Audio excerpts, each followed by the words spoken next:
So in this video, we'll be taking a look at a different type of pronoun called the distributive pronoun. Now the distributive pronouns basically tell us when there's more than one thing involved, and the pronoun that we're using is taking each of those things as separate parts or separate items. So we can see here that examples of distributive pronouns include each, either, neither. So they're basically distributing the things that they're referring to.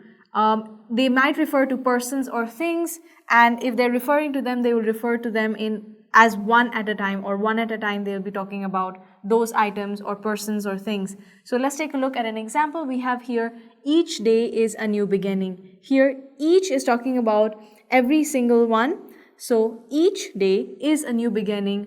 Take care to note that we have used the singular form of is. So distributive pronouns such as each, either, and neither always take the singular verb, and they are singular in their form as well.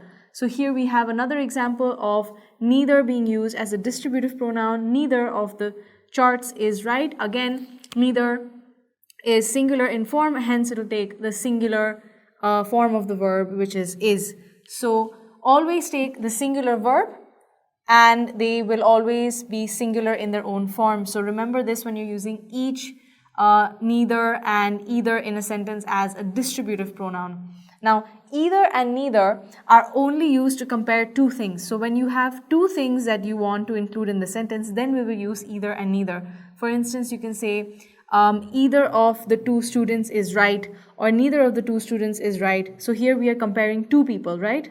So two students. Therefore, it is okay to use either or neither. However, if you have more than two, if you have three or more people or things that you're referring to, then we cannot use either and neither. Rather, we should go for words such as we have any, none, or no one, depending on the context of the sentence. So let's take a look at an example. Here we have either of the two shirts will do. So here we're talking about any one of the two shirts will do. We have therefore used either because we have only two items, right? But if I have three shirts, then I cannot say either of the three shirts will do. That would be completely wrong, because either and neither are, like I said, only used when two things are being referred to. But here we have three. Therefore, it is better to use a word like any.